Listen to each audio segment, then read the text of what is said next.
এই যে এতগুলো মাছ না, এগুলো আমি একা হাতে কেটেছি। আর মানুষের নাকি মাছ কাটতে বিরক্ত লাগে, আমার তো ভাই ভালোই লাগে। অন্তত প্রতিদিন মাছ কাটতে হয় না, সপ্তাহে 15 দিনেরটা একবারে কেটে নেওয়া যায়। হ্যালো গাইস, আসসালামু আলাইকুম। কী অবস্থা সবার, কেমন আছেন? আশা করি খুবই ভালো আছেন। আল্লাহর রহমতে আমিও খুব ভালো আছি। এই যে এত এত মাছ আমার বড় ননাসে জামাই বাড়িতে আসছিল, মানে বড় জামাই 5 বছর পরে যেহেতু প্রবাসে থাকে, আর প্রবাস থেকে এসে কিন্তু বাজার করেছে বড় ননাসে জামাই। তো বড় ননাসে জামাই অনেক মাছ এনেছে। তারপরে এই মাছগুলো কিন্তু আমার শাশুড়ি আমাকে দিয়েছে। তো এই মাছগুলো কিন্তু আমি এক হাতে সব মাছ কেটেছি, একটা মাছও কেউ কেটে দেয়নি।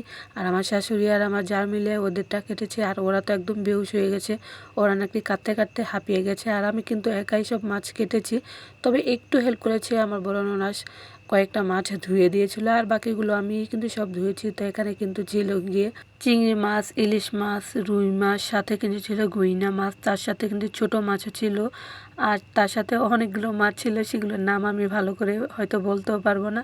যাই হোক, এত মাছ কিন্তু এনে ফ্রিজে কেটে রাখতে ভালোই লাগে, অন্তত কয়েকদিন ঝামেলা লাগে না মাছ কোটাকুটির।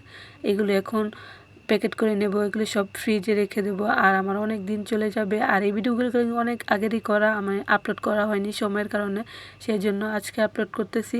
আর এইতে মাছগুলো দেখতেছেন, এগুলো কিন্তু নদীর মাছ, একটা মাছও কিন্তু অন্য দিকের না, মানে বাজারের না, একদম নদী থেকে মাছ যেখানে ধরে আনা হয়, মানে যে বাজারটায়, ওই বাজারে নদীর সাথে আর কি একদম ভোরবেলা চলে গিয়েছিল এই মাছগুলো কিনে আনার জন্য। আমার হাজব্যান্ড তার সাথে ছিল, আমার ননাসে জামাই, ননাসে ছেলে, তারা সবাই মিলে কিন্তু মাছগুলো কিনে আনতে গিয়েছিল।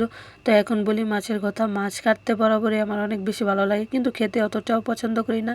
এই যেখানে সব মাছগুলো দেখতেছে না, সব মাছগুলো থেকে আমার ফেভারিট মাছ হচ্ছে গিয়ে ইলিশ মাছ। আসলে আমি ইলিশ মাছটা একটু পছন্দ করি, আর অন্য কোনো মাছই আমি খাই না তেমন। আর এটি ছোটো ছোটো মাছগুলো দেখতেছেন, এগুলোই কিছুটা খেয়েছিলাম। তবে কথা বলতে বলতে কিন্তু আমার সব মাছ প্যাকেট করা শেষ, এখন চলে যাব ফ্রিজে রাখার জন্য। তো এই তো ইলিশ মাছগুলো দেখতেছেন, এগুলোই কিন্তু আমার অনেক বেশি পছন্দ, কেন জানি দামি জিনিস একটু পছন্দ হয় আমার, বুঝি না। আর এই মাছগুলোই সব কেটে তারপর ধুয়ে রাখতে রাখতে ওই দিন আমার অনেকটাই সময় চলে গিয়েছিল, যেহেতু আমার হেল্প করার কেউ নেই। আর হাজব্যান্ডও অনেক সময় আমাকে হেল্প করে, কিন্তু ওই দিন আমাকে একটু হেল্প করিনি, তো সে একটু ব্যস্ত ছিল। তো এই তো চলে আসলাম ফ্রিজে, কথা বলতে বলতে। ফ্রিজে কিন্তু অলরেডি অনেক মাছ, তারপর অনেক কিছুই আছে, তারপরও আবার ফ্রিজটা একদম ভরে রেখে দেব। তো এখানে আমার শাশুড়িও কিছু মাছ রেখে গিয়েছিল।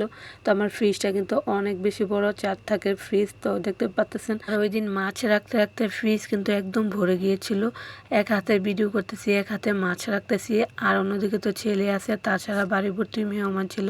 ওই দিন উপর দিয়ে আমার এত একটা প্যারা গিয়েছে।